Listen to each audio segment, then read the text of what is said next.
ہر قسم کے روحانی اور جسمانی مسائل کے لیے ہمارے چینل وظائف کی دنیا کو سبسکرائب کریں۔ نحمده ونصلي ونسلم على رسوله الكريم اما بعد فاعوذ باللہ من الشیطان الرجیم بسم اللہ الرحمن الرحیم۔ جو شخص اپنی زندگی میں کاروباری لحاظ سے، مالی لحاظ سے کمزور ہے، مالی لحاظ سے کسی پریشانی کا سامنا کر رہا ہے یا قرضے کے بوجھ تلے دبا ہوا ہے، تو ایسا شخص سورہ واقعہ کو رسول اللہ صلی اللہ علیہ وسلم کی بتائے ہوئے اس طریقے پر کرنا شروع کر دے، انشاءاللہ زندگی بھر اس کی زندگی میں، اس کے جان مال میں، اس کے کاروبار میں، اس کی تمام چیزوں میں اللہ رب العزت برکت نصیب فرما دیں گے۔ انشاءاللہ اللہ کے فضل سے زندگی بھر کبھی وہ کسی کا محتاج نہیں ہوگا، مالی لحاظ سے کبھی انشاءاللہ اس کو کوئی پریشانی نہیں ہوگی۔ انشاءاللہ یہ ایک ایسا عمل ہے کہ انسان دنیا سے بے پرواہ اور غنی ہو جاتا ہے۔ اللہ رب العزت ایسے انسان کو بہت زیادہ ترقی نصیب فرماتے ہیں۔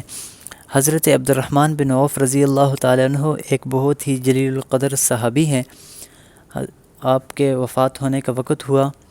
تو آپ کے پاس ایک صحابی اور تشریف لائے اور فرمانے لگے کہ آپ کی 2 بیٹیاں ہیں، آپ جائیں گے تو آپ کی بیٹیاں اکیلی رہ جائیں گی، میں چاہتا ہوں کہ میں آپ کو کوئی تحفہ دے دوں اور آپ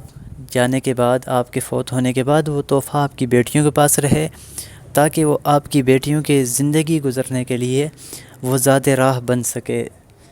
تو حضرت عبد الرحمن بن عوف رضی اللہ تعالیٰ عنہ نے بڑے تعجب سے پوچھا کہ وہ تحفہ کیا ہے، کیا تحفہ دینا چاہتے ہیں؟ تو وہ صحابی کہنے لگے کہ دیکھیں، آپ جائیں گے تو آپ کی بیٹیاں پیچھے رہ جائیں گی، اس لیے میں چاہتا ہوں کہ میں کچھ درہم اور کچھ دنانیر آپ کو تحفے میں دے دوں، تاکہ آپ جائیں اور آپ جانے کے بعد وہ تحفہ اپنی بیٹیوں کے لیے چھوڑ جائیں۔ تو حضرت عبد الرحمن بن عوف رضی اللہ تعالیٰ عنہ کہنے لگے کہ نہیں، مجھے اپنی بیٹیوں کے حوالے سے کسی قسم کی مالی لحاظ سے کوئی پریشانی نہیں ہے، آپ ان درہم اور دنانیر کو اس طور پر میں تحفے میں قبول نہیں کر سکتا۔ تو انہوں نے بڑے تعجب سے پوچھا کہ انسان کے بیٹے اگر رہ رہے ہوں، بیٹے انسان کے مرنے کے بعد رہ جائیں، تو انسان تو یہ بات کہہ سکتا ہے کہ میں نے اپنے بیٹوں کو فلاں کام شروع کر کے دیا ہے، فلاں کاروبار شروع کر دیا ہے، اس لیے میں اپنے بیٹوں کے حوالے سے کوئی پریشان نہیں ہوں، میرے بیٹے میرے مرنے کے بعد فلاں کام کو سنبھال لیں گے، فلاں کاروبار کر لیں گے، فلاں بزنس سنبھال لیں گے، یا فلاں فیلڈ میں نے ان کو مہارت سکھائی ہے، یہ اس کام کو اپنا لیں گے۔ لیکن بیٹیوں کے حوالے سے آپ اتنے بے فکر ہو کر کہہ رہے ہیں کہ مجھے اپنی بیٹیوں کی مالی لحاظ سے کوئی پریشانی نہیں ہے، اس کی کیا وجہ ہے؟ تو حضرت عبد الرحمن بن عوف رضی اللہ تعالیٰ عنہ فرمانے لگے کہ میں نے اپنی بیٹیوں کو وہ کچھ سکھایا ہے جو مجھے رسول اللہ صلی اللہ علیہ وسلم نے بتایا ہے، یعنی رسول اللہ صلی اللہ علیہ وسلم نے ہمیں بتایا کہ جو شخص مغرب کی نماز کے بعد سورۃ الواقعہ کو 1 مرتبہ پڑھے، روزانہ مغرب کی نماز کے بعد سورہ واقعہ کو پڑھے، تو ایسا شخص کبھی مفلس نہیں ہوگا، کبھی مالی لحاظ سے پریشان نہیں ہوگا۔ اس لیے میں نے اپنی بیٹیوں کو یہ سکھا دیا ہے اور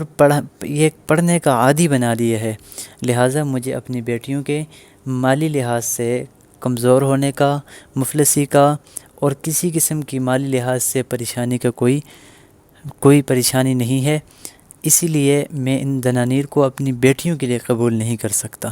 تو دیکھیں کتنے ہی اہم ایک عمل ہے، بس سورہ واقعہ 5 منٹ سے 7 منٹ پڑھنے میں لگ جائیں گے۔ اگر ہم اس کو روزانہ پڑھنے کا معمول بنا لیں تو قرآن کریم کی تلاوت کرنے کا ثواب بھی اور ساتھ میں زندگی بھر سکون کا بھی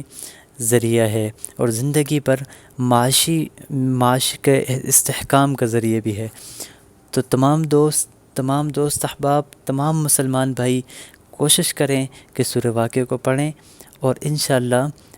اللہ رب العزت تمام معاملات کو درست کر لیں گے۔ تمام دوستوں کا ویڈیو کو آخر تک دیکھنے کے لیے شکریہ۔ اگر ہماری ویڈیو اچھی لگی ہے تو لائک کریں، چینل کو سبسکرائب کریں، اور کمنٹ میں اپنی کوئی قیمتی رائے دیں۔ کوئی سوال پوچھنا چاہیں تو وہ بھی آپ ہمیں کمنٹ کر کے سوال پوچھ سکتے ہیں۔